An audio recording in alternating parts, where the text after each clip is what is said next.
Have you ever wondered what would happen if the person you thought was gone forever suddenly returned? Not in memory, but in a cold underground cell. City night. Skyscraper lights blazed like shards of glass thrust into the black sky. At the top of a glass tower, the powerful raised red wine glasses, laughing as if they held the entire world in their hands. But in the lowest levels, where light never reached, there were people imprisoned, turned into hostages of a shadow empire. This is not merely the story of a billionaire who lost his wife, an orphaned child, or a former special operative who left the battlefield. This is the story of a truth buried deep, and the journey to reclaim it, even if it means facing a network of darkness, stretching from luxurious boardrooms to rotting docks. And the most terrifying thing isn't the enemies outside, but the blade of betrayal hidden inside the very house you trust the most. Come with me from the silence in a cold mansion on a cliff to the breath-tightening mind games in the Arkadine Tower to see clearly. Sometimes all it takes is one child brave enough to speak out, and an entire empire of power can tremble. A drizzle fell like a thin gauze over the memorial garden, glittering against candlelight and white wreaths. They say rain washes away sorrow. But that afternoon, the rain only made footsteps falter, as if everyone feared awakening something they dared not name. Adrian Cross stood a few steps from the memorial stone, hands deep in his coat pockets, eyes fixed on the cold slab engraved with the name of his late wife, Isabel Cross. 1 year, exactly 1 year since the night the sea roared and the yacht vanished into the white foam. Your wife is still alive. The voice rose behind him, small, hoarse, but sharp, like a needle piercing the bubble of calm Adrian had built for 12 months. He turned. At the edge of the crowd, outside the umbrellas, stood a girl of about 10, shivering in a worn gray hoodie, hood pulled low, rain streaking down her brown cheeks. Her eyes weren't the shiny, pleading kind. They were clear, far too clear for her age. "What did you say?" Adrian kept his tone as steady as when negotiating in boardrooms. But his chest had just clenched, as if someone had gripped it with a cold hand. "She didn't die," the girl repeated, each word precise. "I saw her rise from the water, bleeding." They pulled her into a van. One of Adrian's assistants snorted, leaning in to whisper, "Boss, another reporter pulling cheap tricks." Adrian merely tilted his head. His silence was enough to make the group step back. "You're sure it was her?" he asked. No bark, no coaxing. The question was straight, like a steel ruler. "Sure," the girl replied, taking a half-step closer, fingers gripping her hem. She had a long scar on her left arm, from elbow to wrist. Hair cut short, platinum blonde. "She called your name." "I heard it." In Adrian's mind, images flared like flashbacks. Isabel laughing under rooftop sun, sleeves rolled, the thin scar glinting like silver thread, a souvenir from falling against a greenhouse frame in college. Isabel, after chemotherapy, hair cropped short, defiant and so striking she turned every hospital corridor. The pieces fit too tightly. "Where did you see this?" Adrian asked, voice lower. "Behind the old cannery at Dock 12. People call it the cold store." Rainy night. I hid under the fence, peered through a hole. There was a man with a prosthetic left arm, white like plastic, clicking with every move. He told them, "Move her now before anyone sees." Some fabricated details sound real, and some true details make you hate yourself for not noticing sooner. That clicking pierced Adrian like cold metal. Years ago, Cross Corporation had scouted a tactical prosthetic project for veterans. Aborted. Files sealed. He had never spoken of it publicly. The girl stepped back, then pulled from her hoodie pocket a soaked pale blue cloth with frayed lace edges. She held it with both hands, reverently, like something fragile. Adrian took it. In one corner, golden thread embroidery, blurred by rain but still legible, Isabel. For a strange moment, the rain went silent. Only Adrian's heartbeat thundered like a hammer. "What's your name?" he asked. Naomi, she answered after a hesitation. Naomi Carter. All this year, why come to me only now? Because no one believed me, Naomi said simply. I told a policeman. He laughed. I told the camp manager. She said, stop making things up. I didn't know your face. Until I saw a magazine at the library. They said you'd lay flowers today. So I came. Adrian's gaze cut through umbrellas and white flowers. Before him was a drenched, shivering child, but her words were as exact as a transcript. No sugar, no theatrics, just the resolve of someone who had learned to survive by remembering precisely what adults preferred to forget. A butler's umbrella extended toward Naomi. Mrs. Lynn, Adrian's housekeeper, gently shielded her from the rain. Come to the car, dear, she murmured. Naomi glanced at Adrian. He nodded.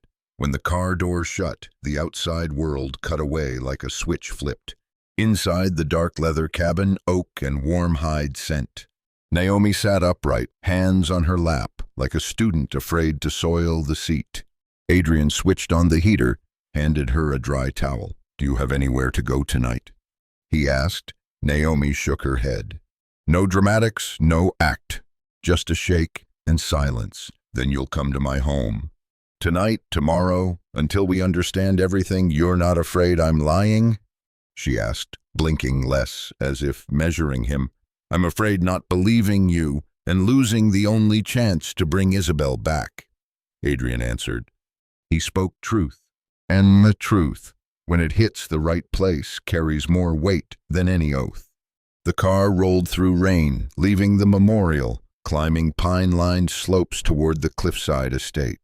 Naomi pressed her forehead to the glass, watching lampposts retreat like falling stars.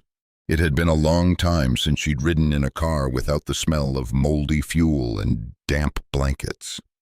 Naomi, Adrian said, as the car turned through the wrought iron gates, I need every detail.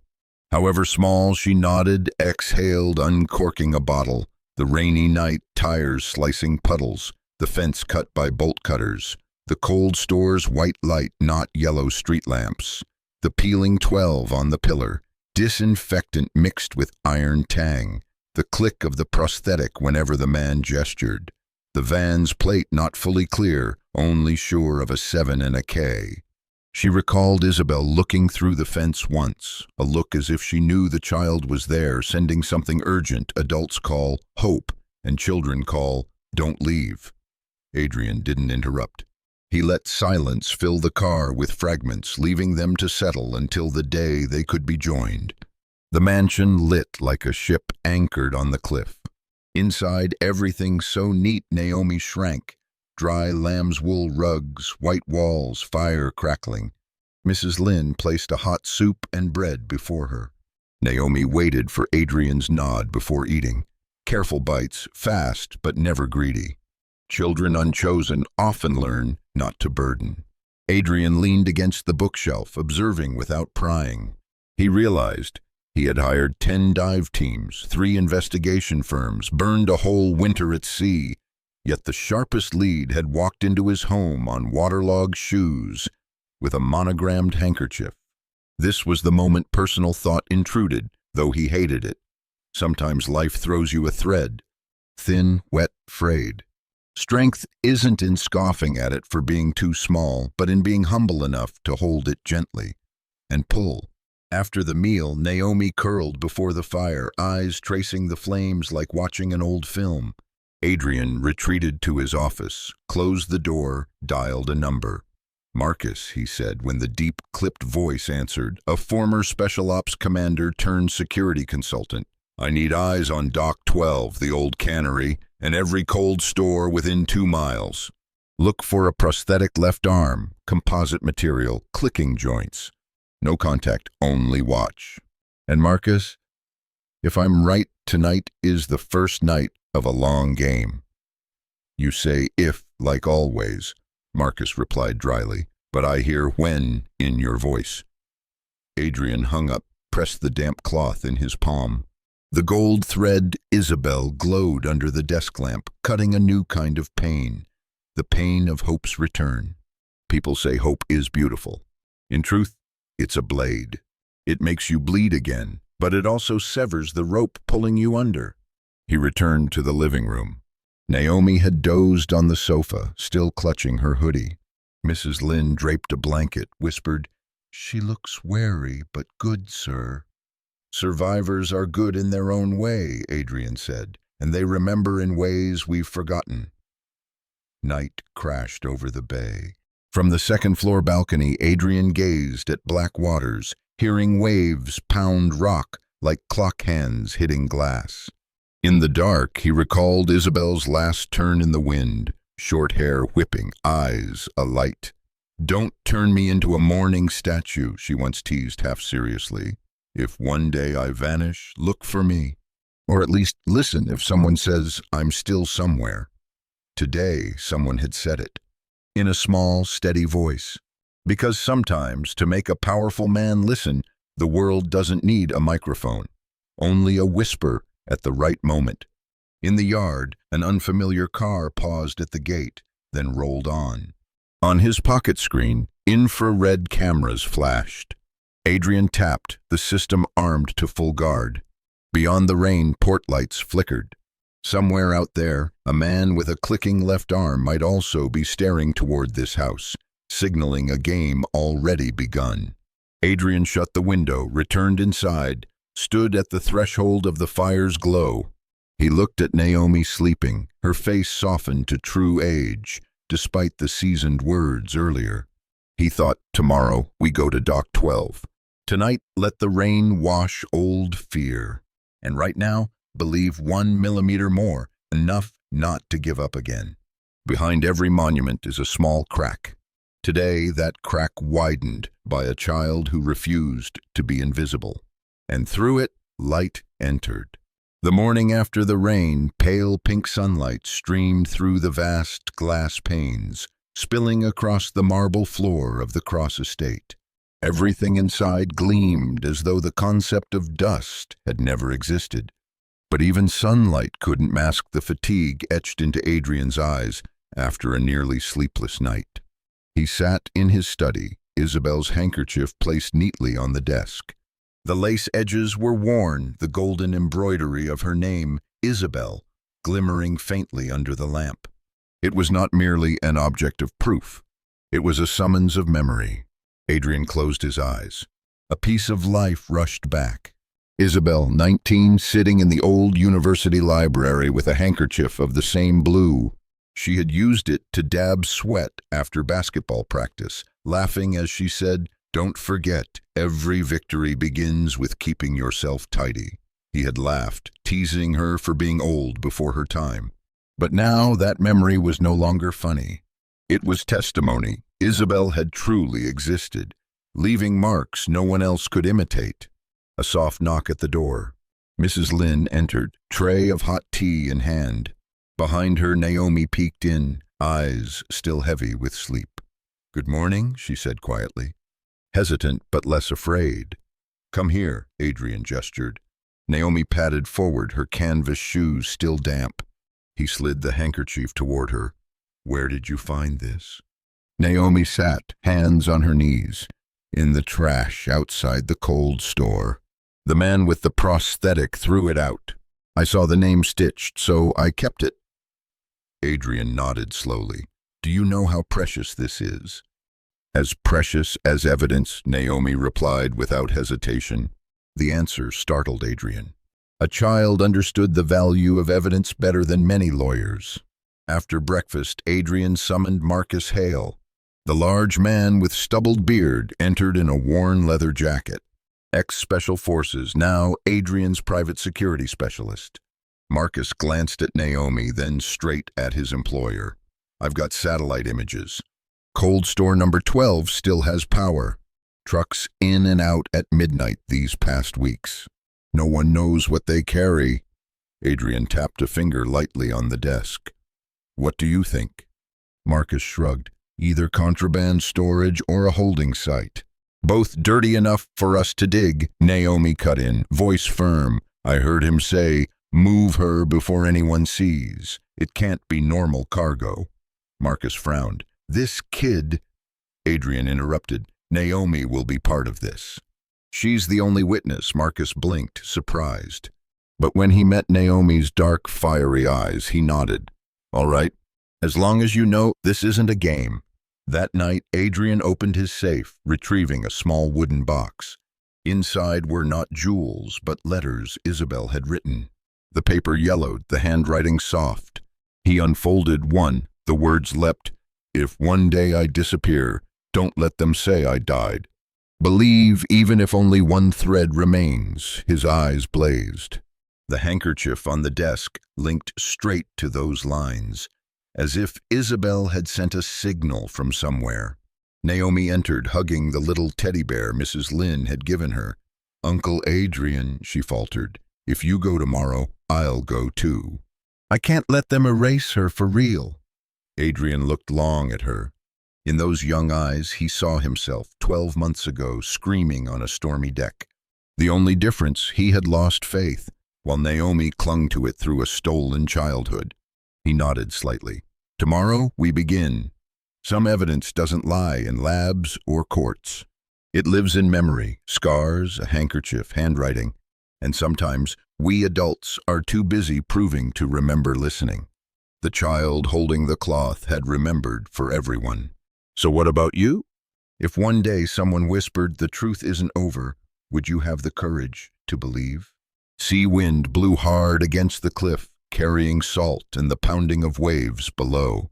The cross mansion loomed, glass windows glowing like eyes watching the ocean. Outsiders called it the White Fortress, standing aloof, reached only by one road. But tonight, as Naomi crossed its heavy gates, the air inside didn't feel like safety. It felt like solitude. Adrian walked ahead, tall and straight, back bearing invisible weight. Beside him, Marcus moved slower, eyes sweeping habitually, like a soldier still on battlefield. Naomi, clutching her bear, followed in silence, both afraid and curious. Each marble step echoed, reminding her from this moment she had entered a completely different world. In the grand hall, a huge portrait of Isabel hung. Her painted eyes looked down, gentle yet distant. Naomi stared, then whispered, "That's her?" Adrian paused, his gaze softening briefly. "Yes." Once Naomi turned, her black eyes solemn, not once. "Still, I saw her." Adrian said nothing. But Marcus, behind, cleared his throat, a warning. "Don't let hope blind reality." The vast living room glowed with golden light. Mrs. Lynn had prepared hot tea and toast. Naomi shrank into a chair, eyes wandering across luxury, crystal chandelier cascading like water, carved marble fireplace, bookshelves reaching the ceiling. She had never seen such space, at once magnificent and cold. "Are you afraid?" Adrian asked, voice low. Naomi shook her head, then admitted, "I just feel out of place, like standing somewhere I don't belong." The words stopped Adrian. Yes, even he, master of the house, often felt out of place here. A castle without laughter, only walls that kept secrets. Marcus projected satellite maps on the big screen. "This is the old port," he pointed to a dim patch.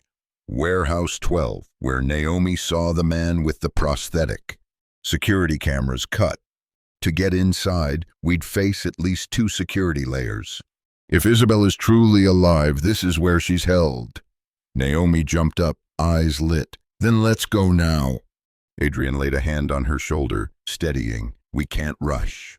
One wrong move and we lose everything." Naomi hugged her bear, voice small. "But what if she suffers one more day?" The room grew heavy. Marcus shot Adrian a challenging look. "The kid's right. The longer you wait, the greater the risk." Adrian inhaled. "I know, but we need a plan. Isabel deserves rescue, not recklessness." Late night. The mansion sank into silence. Naomi couldn't sleep. She crept along the corridor to the glass room. Adrian sat alone, staring at the sea, the glass of red wine untouched. Naomi approached, hesitant. "Uncle Adrian, may I ask you something?" He didn't turn, Voice quiet. Ask. Do you really believe she's alive? For the first time, Adrian faced her. His eyes were bloodshot, but deep within burned steadiness. Once I lost faith. But when you spoke, when I saw the handkerchief, a feeling I thought dead flared again. Isabel is the only person I ever trusted completely. If she's alive, I will find her. Naomi pressed her lips. Then don't let me fight alone. I lost family, too. I don't want anyone else to lose. Adrian looked at her, small but eyes brighter than any lamp in this house. He nodded softly. From now on, together. Some houses stand on cliffs, seeming unassailable, but inside are full of hollowness. And sometimes only the presence of a stranger child can make the cold castle light up. Think about it. Have you ever met someone completely unknown who said a sentence that woke your heart? Night wind roared through the shipping containers stacked like steel walls, streetlights casting flickers across puddles that hadn't yet drained. The old port was desolate, yet carried an unsettling rhythm, the distant honk of a truck, the screech of a metal door, then silence as if swallowed whole. Adrian Cross, Marcus Hale, and Naomi crouched in a black SUV parked on a barren lot facing Warehouse 12. The tinted windows concealed them, engine cut, leaving only the ticking of the dashboard clock. This is the place? Adrian asked softly. Naomi nodded hard. I'm sure. The man with the prosthetic threw the handkerchief. Right there. She pointed toward the tall steel fence where a lamp flickered. Marcus raised infrared binoculars. 3 guards. Armed, not your petty thieves. Believe me, Adrian, this is a nest. Adrian gripped the steering wheel. Since Naomi appeared, every clue pointed to the same conclusion. Isabel was not dead. And if she was locked in here, every second's hesitation was a betrayal of his last chance. They left the SUV, moving along the shadow of the seawall. Marcus took point, steps panther quiet, a silenced pistol in hand. Naomi clutched Adrian's coat, eyes wide, both frightened and resolute. You don't need to go deeper, Adrian whispered. It's too dangerous. Naomi shook her head. If Mrs. Isabel is in there, I can't stand outside. The reply stunned Adrian. This child, overlooked by the world, dared to risk her life for a stranger, simply because she believed. Shame and admiration surged within him, shame for having once given up, admiration for her refusal to stop hoping. They slipped through a gap in the fence. Inside, the air was freezing, laced with oil and rust. Footsteps echoed faintly ahead. Marcus signaled halt. 3 shadows strode past, rifles slung, flashlights sweeping. Once they were gone, Marcus muttered, Security's tighter than I thought. This isn't just storage, they pressed deeper. A massive steel door stood slightly ajar, faint light leaking from below. Marcus slid a tiny camera under. The monitor showed a bizarre setup. Makeshift glass rooms, tangled wires, monitors running non-stop. At the center, a locked chamber. Naomi whispered, almost sobbing, I see it. Inside, it's like a prison. Adrian's pulse hammered. The frosted glass blurred details, but he glimpsed a woman slumped, small frame, hair falling. He lunged, but Marcus blocked him. Wait. We don't know how many are inside. Rushing in is suicide. Adrian clenched his jaw. Every instinct screamed to smash through, but reason, and Marcus's steely gaze, held him. They retreated behind containers. Sea wind whipped cold. Naomi trembled, but her voice was steady. I was right. She's alive. I saw her. Adrian buried his head in his arm, eyes squeezed shut. His whole body was taut, near breaking. For years he had lived with the void called Isabel. Now one glimpse had flooded him with hope like a tidal wave. Marcus lit a cigarette, smoke curling in the dark. Listen, Adrian. If you want to save her, we need a plan. Not just guns, evidence. If we storm in blindly, Isabel won't get out, and they'll wipe every trace. Naomi cut in, eyes blazing. We have to get proof. Otherwise, they'll say she never existed. On the way back, they stopped at an abandoned guard shack. Marcus hacked into the electronic system, pulling a few video clips. One showed the prosthetic-armed man leading someone into the chamber. The woman struggled, hair covering her face, but her posture made Adrian's heart clench. He didn't need a clear view to know Isabel. Adrian dropped into a rotten chair. "She's there. All these years, she's been there." Naomi placed her small hand on his arm. "See? I wasn't lying. Mrs. Isabel still needs you." Marcus shut the monitor, his face grave. "Now we have two choices. 1. Go to the police. But with Dorian Voss's reach, no guarantee. 2. We plan the rescue ourselves." Adrian lifted his head, eyes blazing. "We do it ourselves." That was the knot. When you realize the enemy isn't one man but an entire network, what do? Keep digging, risking everything, or step back for the illusion of safety? Sometimes law moves too slow, while love cannot wait. The night swallowed the city like thick velvet, broken only by the dim flicker of billboards.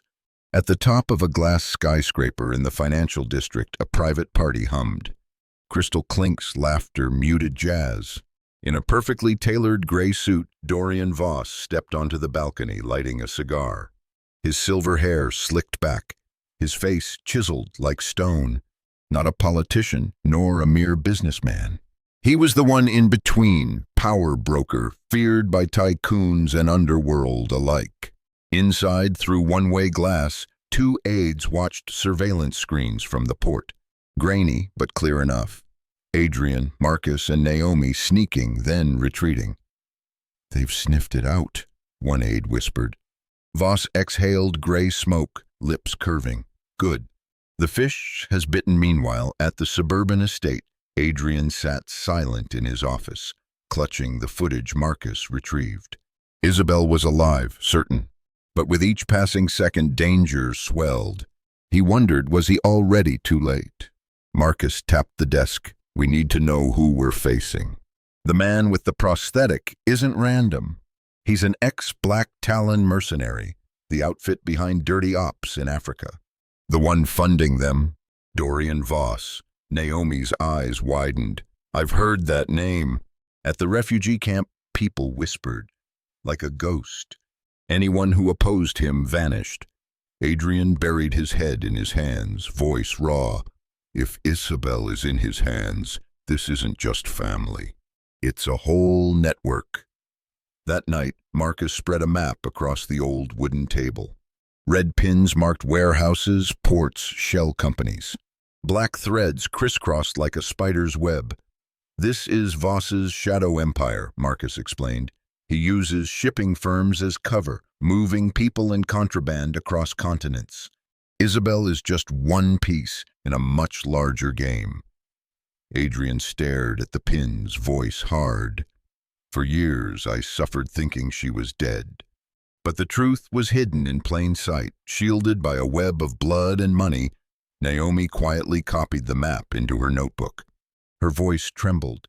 "If we take him down, we won't just save Mrs. Isabel.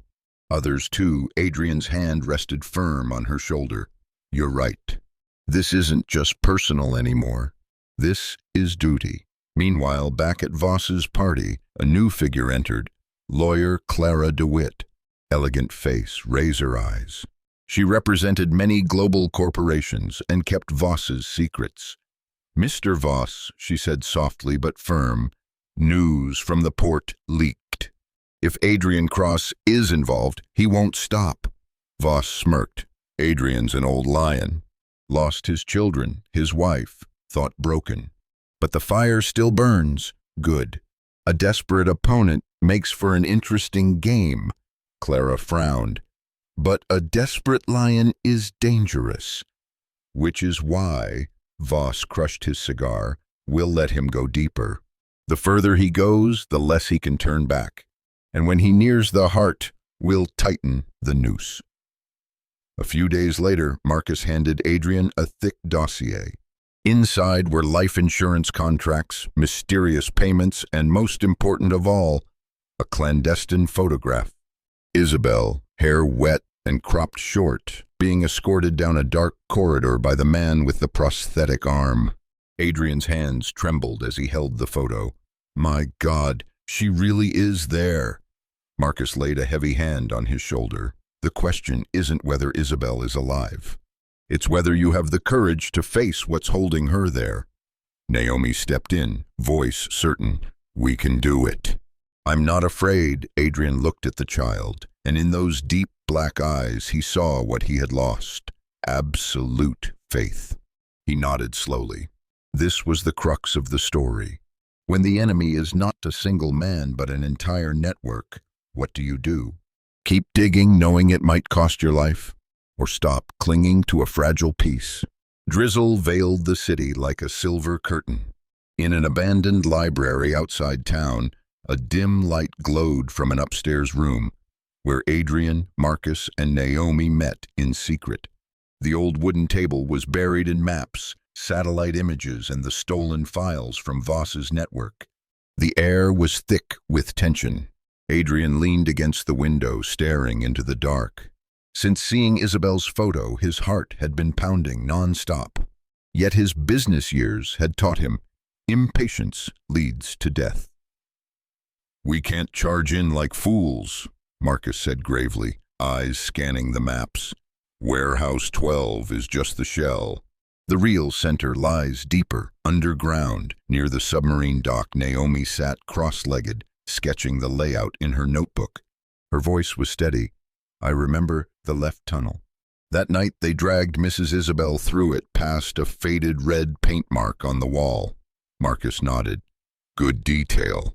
That could be the entrance to the underground sector. Adrian turned, eyes burning. So what's the plan?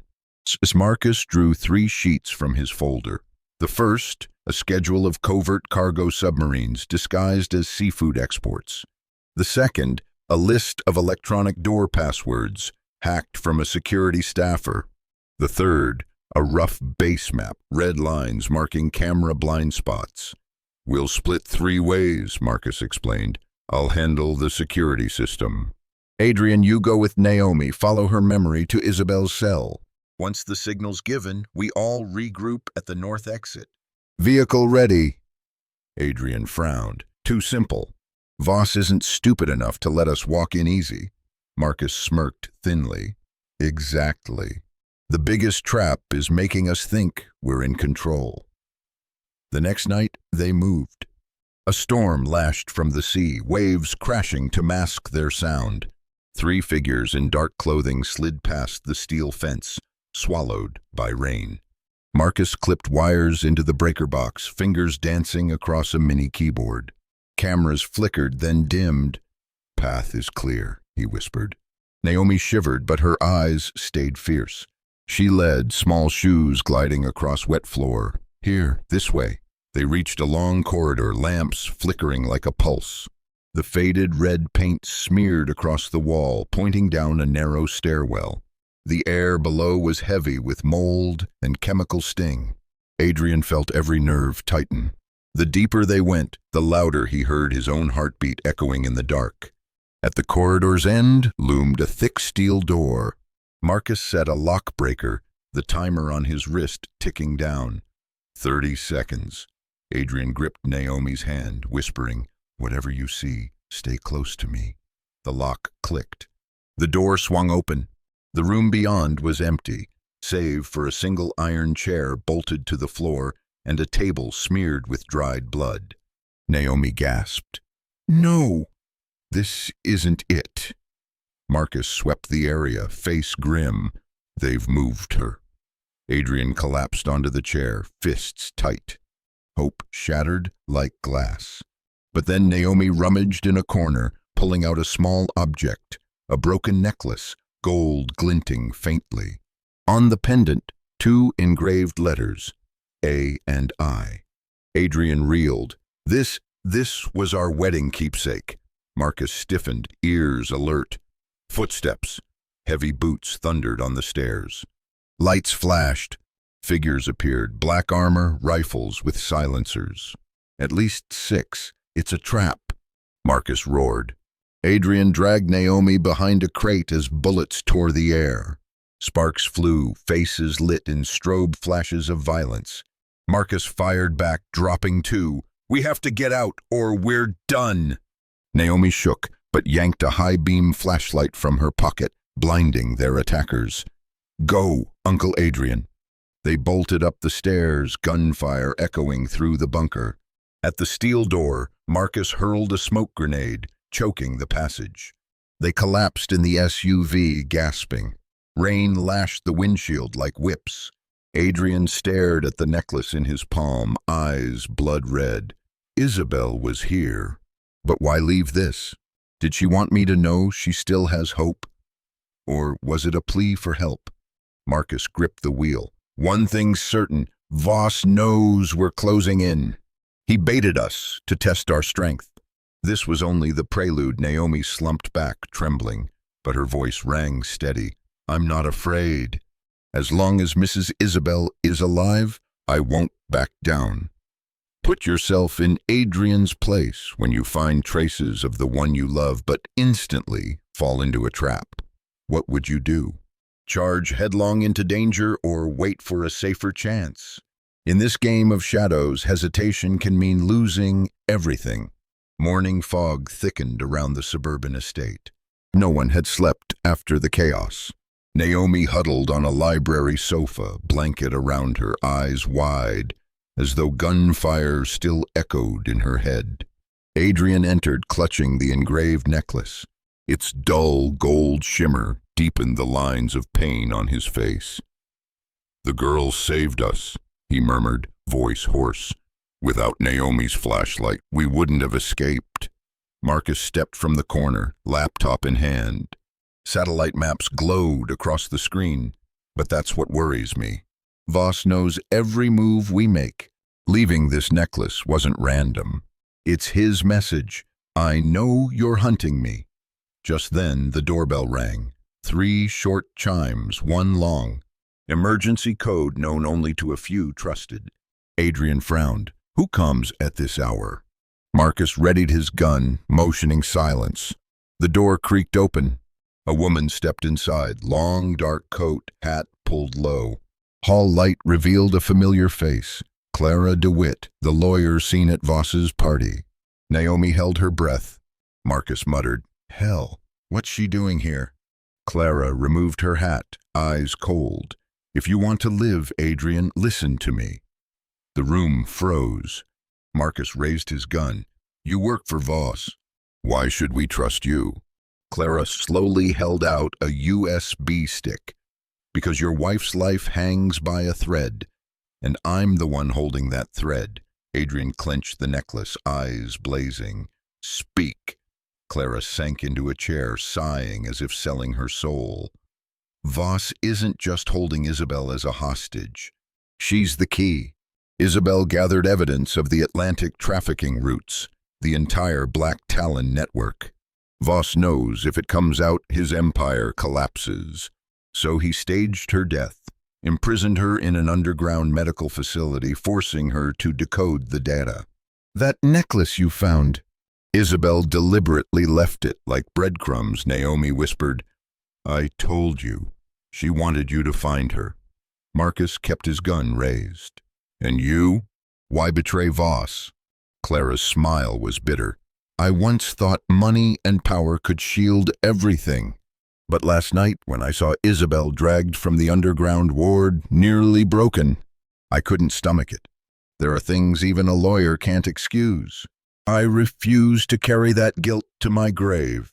Adrian stepped closer, eyes drilling into hers. "Then what's on this?" Clara placed the USB on the table. "A list of those Voss has paid. Officials, officers, even people you once trusted. And among them," she hesitated, "is someone very close to you." The room went dead silent. Marcus blinked, sensing it. Adrian pressed, voice sharp. "Who?" Clara met his eyes, voice cutting like a blade. "Reeves. Your bodyguard of 20 years. The man who swore to protect you." The room exploded. Naomi cried out, "Impossible!" Marcus growled, "I suspected. Only an insider could enter your office without trace. Only Reeves knew the backup codes. Adrian staggered, as if the house itself crumbled. Reeves, the friend, the man who once saved him from an assassination in South America, the brother he never had. No, I don't believe it. Clara was calm. Faith is Voss's most expensive purchase. He knows betrayal from within is deadlier than armies outside Marcus, plugged in the USB. Data flooded the screen. Payment records, audio logs, blurry footage. Reeves exiting Warehouse 12, speaking with the prosthetic man, receiving an envelope. Adrian froze. Outside, rain hammered like nails into his chest. Naomi clutched his hand. Uncle, we still have Mrs. Isabel. Don't give up because of one traitor. Adrian drew a long breath, face hardening. You're right. If Reeves betrayed us, all the more reason to move forward. But he mustn't know. Marcus nodded, eyes steel. We'll turn his trap into ours. Clara stood, fixing her coat. I can't stay. If Voss finds out, I die too. But remember, Isabel is in the underground medical wing beneath Arkadine Tower, where he hides his dirtiest deals. Reeves will soon try to lead you there. Pretend to take the bait. Adrian's fists clenched. Voss wants a chess game? We'll play. But this time we flip the board. Naomi looked between the two men, eyes alight with both fear and resolve. I won't leave. Mrs. Isabel needs us and we need each other. What would you do when the one sworn to protect you becomes the dagger in your back? If you were Adrian, would you forgive, confront, or avenge?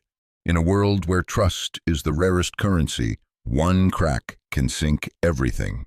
The night sky was a sheet of black glass, city lights shimmering faintly in the distance, only serving as backdrop for the looming Arkadine Tower. The structure of steel and glass soared over 70 floors, publicly a biomedical research headquarters, but according to Clara's data, the true heart of Voss's empire lay beneath its foundations. Inside the car, Adrian gripped the necklace engraved A and I. The pendant was icy, yet a fire blazed in him. Isabel was here, beneath concrete and steel.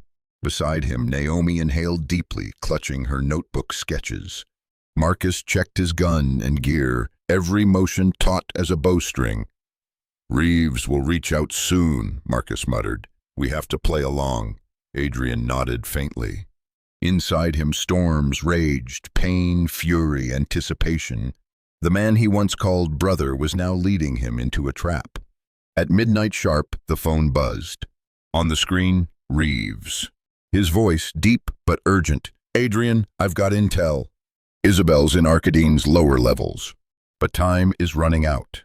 You have to trust me one last time. Adrian feigned tremor. Are you certain? Certain.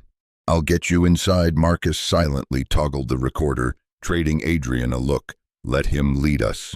They entered the tower through the underground parking. Reeves awaited in a long coat, weapon hidden. His expression calm, too calm. Follow me, Reeves said. Topside cameras are dead. Underground will be harder. Voss wants you to believe your wife is gone. You'll need to prove otherwise. Naomi quietly took Adrian's hand. He squeezed it, saying nothing. The private elevator slid down, red digits ticking. B3, B4, B5, finally stopping at B7.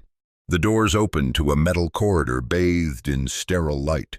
Fans droned like a machine's heartbeat. Disinfectant hung heavy, mixed with damp stone. Marcus advanced first, eyes scanning. Neon lights gave the place a hospital's chill.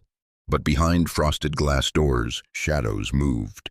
They passed the first chamber, rows of iron beds, patients wired to IV drips, eyes empty. Naomi whispered, horrified, this isn't a hospital. It's a prison. Adrian swallowed hard, but Reeves urged, faster. The final corridor widened into a large chamber. At its center, a bulletproof glass cell, and inside, Isabel. She was gaunt, hair cropped, the scar on her left arm still visible. Yet her eyes blazed, flaring the moment she saw Adrian. Isabel! Adrian rushed to the glass, palms pressed. Isabel trembled, lips forming. "Adrian, oh God, it's you!" Naomi choked. Marcus raised his gun, instincts prickling. A slow clap echoed. From the shadows emerged Dorian Voss, clad in black suit, eyes glinting like blades. "How touching," he sneered. "Love after a staged death. But do you truly think you can save her?" Adrian spun, fury burning. "I'll take Isabel out. Even if I have to tear down your empire," Voss chuckled. "Wrong. She sustains my empire. The evidence she holds, the codes only she knows, they're all in her mind. And you're just the pawn lured here." Reeves stepped forward, drawing his gun, barrel aimed at Marcus. All doubt erased. "Sorry, Adrian," his voice cold. "I chose the stronger side." Adrian's heart exploded. Years of shared battles, rescues, laughter, shattered. He roared, "You betrayed me and yourself." Reeves shrugged. "In this world, loyalty is fiction. Only winners and losers exist." Before he could fire, Naomi hurled her sketchbook at his face. Startled, Reeves faltered. Marcus seized the moment, spinning to smash him with his rifle stock. The gun clattered to the floor. Voss flicked his hand. Steel doors on both sides slammed open. Armed men poured in. Gunfire erupted, deafening. Marcus dragged Naomi into cover, returning fire. Adrian pounded on this glass chamber, desperate. "Below!" Isabel shouted. "A mechanical lock under the floor." Adrian dropped, spotting the slit. He jammed in Marcus's combat knife, twisting hard. The mechanism snapped. The glass cell creaked open. Isabel collapsed into his arms, frail but alive. Bullets hissed past. Marcus bellowed, "We can't hold long. Move!" Adrian clutched Isabel tight, glaring at Voss through the smoke. "This isn't over." Voss smiled amid chaos. "Oh, it's only the overture." He snapped his fingers. The ceiling trembled, steel shutters crashing down. Sirens wailed, red lights flashing. The four of them, Adrian, Isabel, Marcus, Naomi, dragged Reeves bound with cable ties and fought through the choking corridors. Alarm lights painted the hall in crimson. They burst into an emergency stairwell, sprinted into a maintenance elevator. Marcus blasted the control panel. The lift plummeted a few floors, then jolted to a halt. Doors screeched open to the garage. Marcus's SUV waited. Engine roared as they sped out, leaving Arkadine Tower blazing with alarms. In the back, Isabel leaned against Adrian's chest, voice ragged. "You came." "I knew you would." Tears cut down Adrian's face. "I'll never lose you again." Naomi, watching, felt something bloom inside her chest, a hope she'd never known. Marcus kept his eyes on the mirror. Black SUVs spilled from underground, headlights blazing. Voss would not relent. The real war had just begun. The SUV tore down the highway, rain slashing the windshield like knives. Headlights from pursuing vehicles glared in the mirrors, multiplying until it felt like a pack of wolves on their trail. Marcus gripped the wheel, jaw locked. 4 SUVs behind us. They're closing fast. Adrian shifted Isabel gently, pressing her close. Her breath was shallow, but her eyes burned. "Don't stop. Whatever happens, get her out." Naomi sat wedged between them, clutching her small flashlight like a weapon. Her voice was fierce despite trembling. "I won't let them take her again." Gunfire cracked. Bullets riddled the back of the SUV, sparks flying off reinforced panels. Marcus swerved sharply, tires screeching, sending one pursuer into the guardrail. The vehicle spun, crashing in a burst of flame. But 3 more surged closer. Voss's men were relentless. Adrian barked, "Tunnel ahead. Take it." The SUV plunged into the tunnel, darkness swallowing everything but the sweep of their headlights. The echo of engines grew thunderous, ricocheting off concrete. Marcus slammed the brakes, spinning the wheel. The SUV skidded sideways, blocking the narrow passage. He jumped out, rifle ready. "Cover me!" Adrian laid Isabel gently on the back seat, then grabbed a pistol. Naomi crouched low, eyes darting. Her heart hammered, but her hands didn't shake. The first black SUV roared in. Marcus fired, precise bursts shattering its tires. It fishtailed, slamming into the wall. But another screeched to a stop just short of the barricade, doors flying open, armed men pouring out. Gunfire exploded, sparks showering. Adrian returned fire, forcing them to take cover. Marcus ducked behind a pillar, picking them off one by one. Then a flash. A grenade clattered onto the tunnel floor, rolling toward their SUV. Naomi's eyes widened. Without thinking, she lunged, scooping it up with both hands. With a desperate cry, she hurled it back toward the attackers. The explosion thundered, a shockwave blasting through the tunnel. Shrapnel tore into concrete, smoke choking the air. 2 enemy men were flung aside, silent. Marcus stared in disbelief. "Kid, you just saved all of us."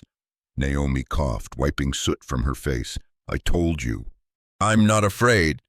Through the haze, Reeves groaned from the trunk where he was bound. His voice mocking even in pain. "Fools. Voss will never let you leave alive." Adrian stormed over, pistol pressed to Reeves's temple. "You sold me out, after everything." "Why?" Reeves spat blood, smiling coldly. "Because loyalty doesn't pay. Voss promised me a throne. You only ever gave me scraps of trust." Adrian's hands shook. For a moment, rage nearly consumed him. But Isabel's weak voice from the SUV cut through. "Adrian, don't. If you kill him, you'll lose yourself." Adrian froze, gun trembling. He lowered it, shoving Reeves back. "Nah, I won't become you," sirens wailed in the distance, police converging. Marcus cursed. "We can't be here when they arrive. Voss owns half the force. If they catch us, Isabel's gone again."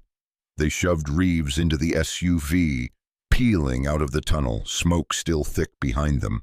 Minutes later, they swerved onto a deserted industrial road, headlights off. Marcus guided the vehicle into an abandoned factory lot, killing the engine. Silence fell, broken only by the hiss of cooling metal. Inside, Adrian checked Isabel's wounds, shallow cuts, bruises, fatigue. She whispered, voice faint but firm, "They wanted me to break. But I remembered you." That was enough. Adrian kissed her hand, tears hot in his eyes. "I'll tear down every wall to keep you safe now." Naomi, sitting nearby, looked at them with something she'd never felt before, belonging. For the first time, she wasn't invisible. She was part of something worth fighting for. Marcus set his rifle aside, scanning the shadows. "We bought ourselves hours, maybe a day. But Voss won't stop. He'll tighten the noose. If we're going to end this, we need to hit him first." Adrian's gaze hardened. "Then we strike at the heart. Arkadine Tower isn't just his fortress. It's his downfall waiting to happen." He gripped Isabel's hand with one, Naomi's small hand with the other. "This time, we fight together." No more running outside. Thunder rolled across the sky like a warning. The war with Voss had only just begun. They pulled back to Marcus's outpost, an abandoned ship repair warehouse on the outskirts. Clara was there when they arrived. When she saw Isabel alive, she paused, then gave a slight, relieved nod. "We must expose this now," Clara said. "There's no time. Voss will change tactics. The world needs to see his face." Marcus booted up the projector. Clara's USB rolled across the screen, ledgers of payments, audio records, and the video Isabel had secretly recorded. Her standing before a camera, reading names and transaction amounts tied to Voss. Adrian watched his wife in that footage, heart-wrenching. Isabel, gaunt and trembling in the clip, spoke with a steely voice. "If anyone watches this, it means I'm not dead. And if I disappear again, know that I carried the truth." Naomi stepped up, setting her sketchbook beside the screen. Her pages of arrows and faces matched Clara's files, a child's notebook becoming proof no one could refute. Clara looked at Adrian. You hold the final piece. Voss's power isn't only money, it's silence. All it takes is one crack. Adrian nodded, voice low. Then we make the biggest crack. Broadcast worldwide. Give him nowhere to hide. Outside the warehouse, the sea wind howled. Isabel leaned against Adrian. Her pale hand brushed the A and I pendant he had slipped back on her. Promise me, she whispered. Whatever happens, don't let Naomi be endangered. She's given so much. Adrian looked at Isabel, then at Naomi, eyes like a small bright flame in the storm. He squeezed both hands. I promise. We move forward together. No one left behind. Standing up to an adversary who controls networks. Do you choose safety, hide the truth to protect family, or light the truth and brace for the storm? Sometimes a public act is the very blade that cuts the dark. Dawn broke with the city holding its breath.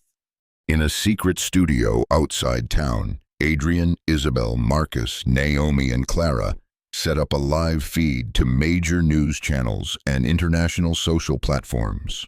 There was no turning back. Failure meant annihilation. Success meant stripping Voss of every shadow. Adrian faced the camera, A and I pendant in hand, voice deep and resolute. I am Adrian Cross. For years I stayed silent, believing my wife died in an accident. But the truth is worse. Isabel Cross never died. She was kidnapped, tortured, and forced into hiding to conceal an international human trafficking network run by Dorian Voss. Clara's files rolled, payment lists, names, and imagery of Isabel in a confinement cell. Naomi's sketchbook sat in frame, her child's mapping now a living exhibit. Isabel, thin but resolute, stepped beside him. Her voice rasped but clear. I am Isabel Cross. I have seen the network with my own eyes. Today, I choose not to be silent. Those imprisoned under the guise of patience are victims. They must be rescued. The broadcast shattered silence. At Arkadine Tower, Dorian Voss slammed his glass, screens showing Adrian and Isabel's revelations. Reeves, bound and bruised in a corner, sneered, I told you, Voss, silence is fragile. Voss snarled, flinging a remote. Block the feed! Now! But it was too late. The footage had already gone global. Major channels and social networks across New York, Tokyo, London picked it up. Hashtags expose Voss and justice. For Isabel surged worldwide. Marcus watched live metrics, a faint smile. The dominoes are tipping. Clara added, prosecutors have the evidence. Arrest warrants are being drawn. Once the international community presses, Voss cannot buy silence forever. Naomi watched the rising sun through the studio window. Her voice small but steady. I promised Mrs. Isabel, and today we did it. Adrian turned to Isabel and Naomi, eyes wet but bright. We did more than that. We showed the world, even the deepest darkness yields to light. But Voss didn't surrender. That evening, as the group prepared to move to a safe house, his armored convoy blocked their route. Men poured out. Voss stepped forward, no cigar now, eyes wild. You think a few videos bring me down? He screamed. I am the system. You are dust. Adrian stepped forward unarmed, holding the pendant. All systems crumble under truth. You laid yourself bare. Marcus opened his laptop, streaming the confrontation live. The world watched. Voss's men hesitated as their own names and dealings flashed across screens. Many lowered their weapons when they realized exposure awaited them. Sirens answered from the distance. Armored police and international task forces converged. Voss fought, raged, but soon found himself cuffed. As he was led away, Adrian hugged Isabel. Naomi leapt in, enveloping them both. Marcus let out a long breath, the tension easing. Clara watched the officers take the papers and begin arrests, murmuring, Justice isn't a luxury anymore. Months passed. The Cross cliffside mansion no longer felt cold. Children rescued from Voss's network played on the lawn. Isabel founded Light Haven, a charity for rehabilitation and reintegration. Naomi became an emblem of hope, her story taught in schools as a reminder that a single child can topple an empire. Adrian didn't stand alone anymore. He, Isabel, Marcus, Clara, and Naomi became an unlikely but close-knit family. At the foundation's opening, Adrian addressed the crowd. "We are not heroes. We are people who refused silence. I hope each of you, when faced with injustice, will speak up." Do you think in a world where money can buy law, courage and truth can still win? Perhaps it is the unity of ordinary people that becomes the strongest weapon. When the final cuffs closed around Dorian Voss and victims walked into the light, the story did not simply conclude an underground empire, it served a reminder. Betrayal can come from the nearest shoulder. Darkness can cloak a city. But a single flame, the courage of a child, the persistence of a husband, the defiance of a woman who no longer concedes, can bring a seemingly impregnable system to collapse. Adrian found Isabel again, but more importantly, he found himself, a man who refused to bow to silence. Naomi was not just rescued, she became a symbol of hope. Marcus, Clara, Isabel all proved that justice is attainable when people dare to stand. So what about you? If one day you see injustice before your eyes, will you keep silent or be the first to light the lamp? Let this story be more than an ending. Let it be a call to live differently, stronger, kinder, braver. And if you believe truth, loyalty, and humane light can defeat darkness, share this story. Someone out there may need that spark, not to give up,